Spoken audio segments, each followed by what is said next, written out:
This podcast was produced by OAR FM Dunedin with support from New Zealand On the Air.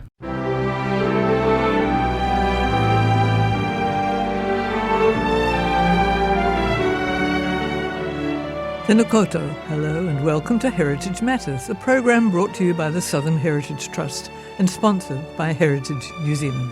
I'm Judy Southworth. In this program, we hear about famous Otago author Janet Frame, Bill Southworth interviews a building restorer, and Gregor Campbell discovers another bad poet in Victorian Dunedin.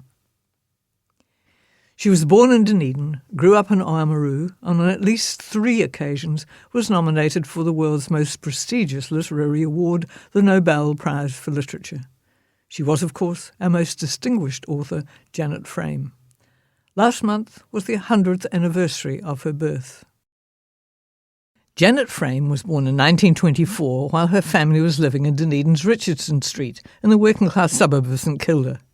Her father, George, was a returned soldier who worked for the railways as a cleaner, but who had hopes of eventually becoming an engine driver. Janet's mother, Lottie, who'd worked as a domestic servant for Willie and Sarah Fells, members of a wealthy Jewish merchant family, was a homemaker who looked after Janet and her brother and sisters. Her father, George, was promoted to acting engine driver, and when Janet was 1 month old, he was posted to Outram. Next, they would live in a series of railway houses in Southland. George was a keen piper, and one of her first memories was George walking around outside the house playing his pipes each night to lull his children into sleep. Janet would recall later. My mother was big and fat, and I poked her fat with my fingers whenever I slept in her bed. She was warm in bed. I could hear her breathing in and out, and every time she moved over, I felt to see if she was still there. And then my father would come to bed. He smelt of tobacco that he kept in a brown tin on the mantelpiece. He had striped pyjamas with a tear in the back, and he slept near the lamp so he could take charge when the burglars came. We were safe, the 3 of us, in bed together. When she was 7, Janet's family moved to 56 Eden Street in Oamaru. The roof leaked, the weatherboards were rotten, some of the sash window frames were broken and its panes cracked. There were cockroaches, slaters and earwigs, but it was a big house that suited their family of 7. Today the house has been restored by admirers as a monument to her and has none of the defects apparent when she first went there. In 1934, Janet was awarded the Dux's Medal at Oamaru North School. She was about to enter Waitaki Girls High School when tragedy struck. Her sister Myrtle, who had a weak heart, drowned while swimming in the Oamaru public baths. Janet turned to poetry to soften the loss and began to have poems printed in the Otago Daily Times and the Oamaru Mail. She would later write, I wanted an imagination that would inhabit the world of fact, descend like a shining light upon the ordinary life of Eden Street. I wanted the light to shine upon the pigeons of Eden Street, the plum trees in our garden, the 2 japonica bushes, our pine plantations and gully, our summer house, our lives and our home, the world of Oamaru, the kingdom by the sea. A painfully shy girl with flaming red hair frizzed up like a Fijian's, Janet had to put up with a bulky and, to her embarrassment, homemade school uniform at Waitaki Girls High School. Nevertheless, she graduated as runner-up Dux and headed off to Teachers College in Dunedin. She remained concerned for her family and the breakdown of relationships at her Eden Street home. Her brother was an epileptic who fought with her father, and the unhappiness at home played on her mind. She came to believe her family were outcasts. She saw herself as different, that she was awkward and unconfident and lacking in social skills. In 1945, in her final teacher training year, she developed an unrequited passion for her psychology lecturer, John Money, and then walked out of her classroom at Arthur Street School in fear of an impending visit by a school inspector. The shy Janet could not stand being judged. Things came to a head. She attempted suicide by taking a lot of aspirin pills, and after contemplating another attempt, she ended up in the hospital system, first in Dunedin, and then at Seacliff Hospital, 30 kilometres north of Dunedin, in those days described as a lunatic asylum, as a committed patient. She had mistakenly been diagnosed as a chronic schizophrenic. Many years later, there was a medical speculation that she may have been in the autism spectrum. Seacliff for Janet was a place of horror, softened only by her compassion for many of the inmates who were seriously more damaged than she was. She was profoundly shocked by what she saw when she wandered around the hospital. I peeped through the fence at a building called Similar, where there were strange men in striped shirts and trousers, and some without trousers, walking around in a paddock with the grass worn away. There was a cart like a rickshaw that passed every day by the ward, full of coal, and 2 men harnessed to the cart carried the coal, driven by one of the attendants. I peered into a room that stank of urine and was full of children lying in cots, strange children, some of them babies making strange noises, their faces wet with tears and snot. I saw people with their eyes staring like the eyes of hurricanes, surrounded by swirling and unheard commotion. On her release, she continued her counselling sessions with the psychologist John Money, who immediately recognised her literary talents from the short stories she gave him. He arranged for her to meet Landfall editor Charles Brash and the brilliant poet James K. Baxter. But when she met them, she was too tongue-tied to speak. She thought later she'd acted like a moron. Money also arranged for her short stories to be published by Caxton Press. The book was called The Lagoon and Other Stories and included details of her real life at Arthur Street School, Dunedin Hospital and Seacliff. In the midst of all this, tragedy struck yet again. Her sister, Isabel, who also had a weak heart, died whilst swimming in Picton Harbour. She wrote of this: I think we're such a sad small people, standing each alone in a circle, trying to forget that death and terror are near. But death comes and terror comes, and then we join hands, and the circle is really magic. We have the strength then to face terror and death, even to laugh and make fun of being alive. And after that, even to make more music and writing and dancing. But always, deep down, we are a small, sad people, standing humanely alone. Oh, for the hands to be joined together forever, and the magic circle never to be broken. For the next 7 years, Janet was in and out of mental hospitals, often receiving shock treatment which terrified her. The book, The Lagoon and Other Stories, may have saved her life. Days before she was scheduled to have lobotomy surgery, which would have severed fibres in the front part of her brain and which rendered some people vegetative, the book won New Zealand's most important literary prize. The Seacliff superintendent took her off the surgery list, but she spent another 2 years in and out of mental hospitals. The rest, as they say, is history. Frank Sargison, who was then the doyen of New Zealand writing, arranged in 1955 for Janet to live in a hut at his Takapuna, Auckland property, where she spent 18 months writing. There she produced her first novel, Owls Do Cry, and was awarded money from the State Literary Fund to travel to Europe. While in Britain, she wrote Faces in the Water.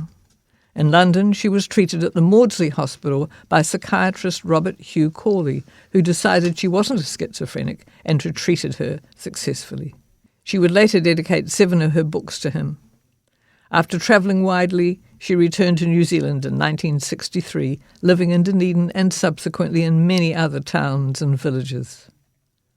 She wrote prolifically and was awarded Otago University's Burns Fellowship. From then on, she developed an international reputation and ended up with most of her novels and autobiographies being published overseas in places like New York and London. Here's a section of her titles: The Scented Gardens for the Blind, A State of Siege, To the Island, An Angel at My Table, Living in the Maniototo, and The Carpathians, for which she received the Commonwealth Writers' Prize. Often nominated for the Nobel Prize for Literature, she was wrongly tipped to win it in 2003. Janet died in Dunedin in 2004 of acute myeloid leukemia, aged 79, shortly after becoming one of the first recipients of the Arts Foundation of New Zealand Icon Awards. In 1970, she told Radio New Zealand National Programme that, "I'm not sure that I see life. What I see is the life within. Part of myself is given to the menial task of absorbing things. I don't know what these things are until I see them in an imaginative light, which is a bright light, without shade, a kind of inward sun. For much of this material, Bill's grateful to the late Michael King for his 2 books on Janet Frame, Wrestling with the Angel and An Inward Sun. This is Judy Southworth reporting. Dunedin has many splendid buildings built in the 19th century when it was a much more important commercial centre. There's now a move to renovate these old masters and occupy them again. Bill Southworth's been talking to an engineer involved in this work. They built them in stone and concrete, and they built them to last. Walk into the southern Cumberland and Vogel Streets area and you'll see many of them. They've had a makeover, and commercial operations have moved into them once again. Someone who's been involved in this work is Dunedin engineer Stephen Macknight. I asked him which buildings he has restored to their former glory. The first building we got was Queen's Gardens Court, and then we got Consultancy House. Those 2 buildings you mentioned, one of them is a pub now, isn't it? Yeah, it's got a pub on the ground floor, that's right. Yeah. And what's that pub called? The Duke of Wellington. Duke of Wellington. Yeah. Now, Consultancy House, that's a big building. What did you do there? It is. It's both a big building and a very well-built building. It's reinforced concrete. And it was sort of cutting edge in the day, which was 1910, but the building construction methods would be seen as pretty advanced even for today. It had precast floor slabs, which were cast off-site and brought to site and erected, which, if you imagine the gear they had in those days, it would have all been horse and carts and all the rest of it. So, and they used casual labour to do it. So there was a main contractor, but he just employed who he could, and they oversaw the work reasonably well because the quality of construction is really good, and it's lasted well. What did you actually do with the building? So we basically the shell of the building was good. So but it had been fitted out as offices for 100 years, many times. And the way they often did these things was to add layers to the previous fit out. And with all the buildings we did, you'd sometimes come across 5 different ceilings. So what we wanted to do was basically strip it back to the bones of what was there originally, which we did. And being such a big building, though, it was quite difficult to get the gear out. So we were in the weekends using the lifts and skips and so on, and carting them down 7 flights of stairs and so on. So that was initially what we were concentrating on, which fitting around existing tenants, which we had in the building, was part of the difficulty, the art. And when you finish with the restoration, what's the building like? Well, it's good because of the way it was built, which is a open beam and column sort of structure. It makes really good spaces for offices. It's mostly offices, but they're quite flexible spaces where you can put partition walls where you want to and take them out and do a lot of work without major structural work. So it was a really, as I said before, it was really a very modern building, and even though it looks quite ornate from the outside, it was very similar to what you might design and build a building today. Those buildings, when they were built, there weren't motor vehicles around. How do you cope with parking for a new building like that? Well, interestingly, we're building new buildings now with no car parking. So there is some car parking in the area. We do actually in Consultancy House have some basement car parking. But, it's one of those things in a city that is a bit of a challenge, and maybe the challenge is not to require quite so much in various ways as well. So, yeah. Is it cheaper to do up an old building rather than build a new one? I always push people when they're looking at this sort of job to think in terms of what it might cost to build a new building. And I say, look, you want to get value out of what's there in terms of your final result. So if what you're looking at is going to give you a better result in terms of the value of the spaces, the type, you can expose brickwork. You've got a lot of character. Often they've got light wells, which give you a lot of good natural light. So the quality of the space, once you've done it, should be different to and add value to what you've done. So if you price it up as though it's going to be similar to a new build, and you can make the numbers work by saying, we're going to get tenants who are going to, we're not aiming at the sort of the lower end of rents, we're aiming at mid to higher.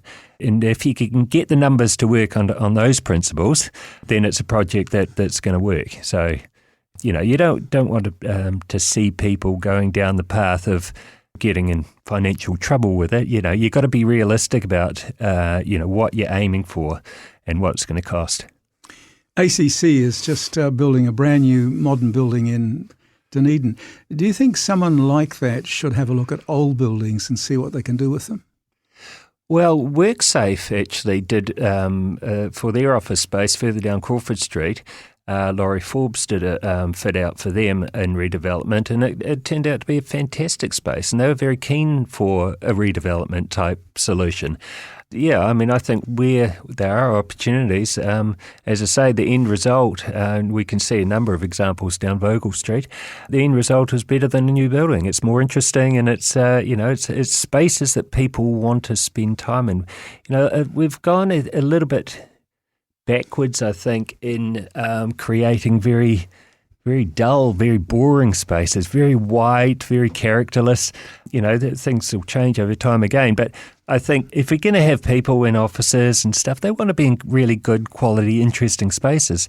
And I think we've lost the ability or the desire to do that a little bit. Is it possible to take a lovely old building and retain its outer shell, but completely modernise the interior? Yeah, it is. But I think at times we've gone far too far down that path, where we've taken the exterior walls on the, left them, gutted the interior structurally, taken all the floors out, taken the roof out, knew everything, and just kept the facade. And really that's not renovating or keeping an old building. That's building a new building, but trying to, pretend you're not. So I think, if you're going to make it worthwhile, the fabric of the building, the floors and roof, and, it's all of real value.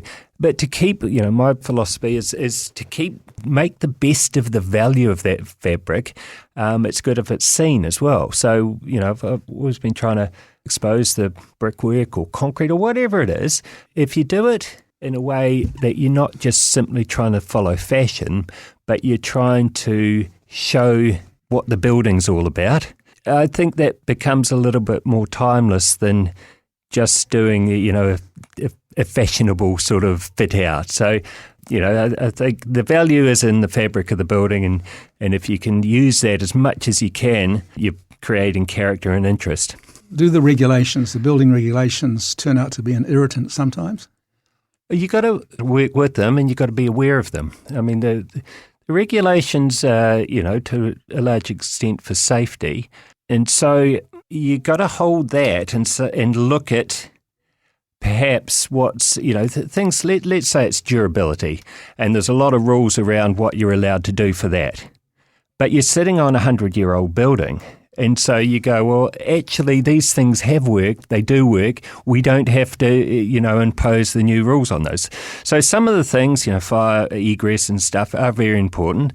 Some of the rules that you might encounter, you should, be open to new or old solutions to the problem. So you've got to work well with it, I think. How much support do you get from the City Council? There was a time where we were getting good moral support and a little bit of financial support. There is a heritage fund, and it's in terms of, you may be spending $2 or $3 million doing a building up, and your heritage fund might be $30,000 or something if you can get hold of it. So it's not going to make the difference between what you're doing, but it is very nice to have the feeling that the city actually is supporting what you're doing, rather than the opposite. So I think it's very important that they do their best and talk to everyone and just, encourage and so on. Be part of the whole process. I think it's, that's the side of it they should really work on hard. Do you think you'll continue with this work? Well, at the moment, we're managing the buildings, which we'll continue to do. I haven't got a lot of development projects on at the moment. Maybe in the future I will. But as an engineer, I'm doing quite a lot of heritage work still. So, yeah, I mean, I enjoy it. We're really lucky in Dunedin, the heritage we've got. And, it's great we're talking about it and encouraging it, because we really do need to appreciate it. When it's gone, it's gone. So, and, there's more pressure on now for demolition than perhaps there has been in a long time. So, we need to stick at it. You've been listening to Stephen Macknight, a Dunedin building restorer. Gregor Campbell seems determined to form a bad dead poets society. He has found another such poor wretch in 19th century Dunedin. After the Battle of Waterloo in 1815, Sir Walter Scott penned an epic poem intended to portray the battle and to raise money for the widows and orphans caused by it. It was not received well, and one comment on it was a simple quatrain. On Waterloo's ensanguined plain lie tens of thousands of the slain, but none by sabre or by shot fell half so flat as Walter Scott. Another poet named Scott, George Scott of Mornington, Dunedin, also tried his hand at epic poetry later in the 19th century, inspired by the 1881 wreck of the SS Tararua. His work has all the qualities of a great poem, except, in my humble opinion, for greatness. Dreadful wreck of the SS Tararua on 29th April 1881, when 130 souls perished. 'Twas on an autumn-April morn, and verging on bleak winter drear. No friendly moon did show her horn, to show the treacherous rocks were near. With 60 souls from port she steamed, and long we watched her murky breath, and hankies waved, all happy seemed, they left our pier to meet their death. With ruddy cheeks and pulses high, now pleasures reigned her ample deck. Their faces smiled with scarce a sigh, none dreamt to face a yawning wreck. As night drew on, all crept to rest, save the lone few who watched it keep. The babe lay quiet at its mother's breast, as the good ship ploughed the mighty deep. Some paced the deck to view the sea, and smiled at every wave that broke. Some dreamt of friends they longed to see, when she struck upon the fatal rock. Then children to their mothers clung, fond fathers ran in wild despair, while moaning waves their requiem sung, their cries of pity rent the air. When women saw their captain's eyes, where terror never yet had shone, and when they saw he heaved few sighs, their fears and doubts were nearly gone. The children screamed, and mothers wept, and burning tears filled many eyes, as big waves broke and o'er her swept, engulfing some, no more to rise. In grief they watched yon groups on shore, with streaming eyes and lips grown white, as course after course the billows bore, in the dark and lonely hours of night. See yon poor mortals bathed in tears, grasping spars and rigging high. Their human captain there appears, asking help from him on high. In deepening night the yawning swell fast drew around in awful storm, and on the rocks she tossed and fell, the Tararua's battered form. With all the tides that ebb and flow, we gaze on some, alas, no more. As seething billows come and go, they heave cold courses on the shore. Yet coursers ride on the dancing waves, with faces deformed by salt sea brine. Now 100 roll in their watery graves, and seaweeds in their hair entwine. Speak kind to those who are making shrouds for loved one gone, bear them in mind, that ofttimes threatening, lowering clouds, though dark, are often silver-lined. Roll on, thou restless sea, let thy proud waters sing their dirge. Who sleeps their last sound sleep in thee, they'll not hear thy moaning tidal surge. Upbraid not harsh her crew in grief, but rather to their failings lean. Speak kindly of her gallant chief, for deserts have their spots of green. When midnight shades around them drew, when dead and dying close did float, a voice o'er the seething waters flew, bring help, a boat, a boat. On yonder shore you'll find their graves, mid waving grass there many sleep. They will not fear, far are the waves, deep sorrow, while some mothers weep. When o'er the decks the waters ran, the captain thus addressed the few. Bear up, I have done all I can. O God, what are we all to do? Mourn, Zealandia, mourn for thy sons. Weep o'er thy daughters, young and fair. Cold are the bosoms of your dear ones. Comfort the mourners now in despair. And I am the never despairing Gregor Campbell for Heritage Matters. The award-winning Heritage Matters is broadcast on the first Monday of each month at 9:30 a.m. and replayed on the following Sunday at 7 p.m. There are further replays on the third week of the month, Thursday at 1 p.m. and Sunday at 7 p.m. Or you can listen as a podcast from the Otago Access Radio website at oar.org.nz.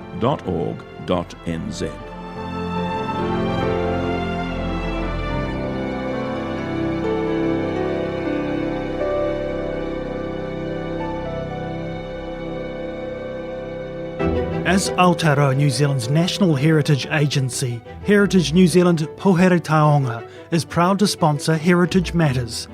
Celebrate our heritage by becoming a member to visit more than 20 heritage places we care for across the motu for free. You'll receive a subscription to our award-winning magazine, exclusive member events, and free or discounted admission to over 1,000 international heritage places. Support the heritage of Aotearoa New Zealand. Check out visitheritage.co.nz. This podcast was produced by OAR FM Dunedin with support from New Zealand On the Air.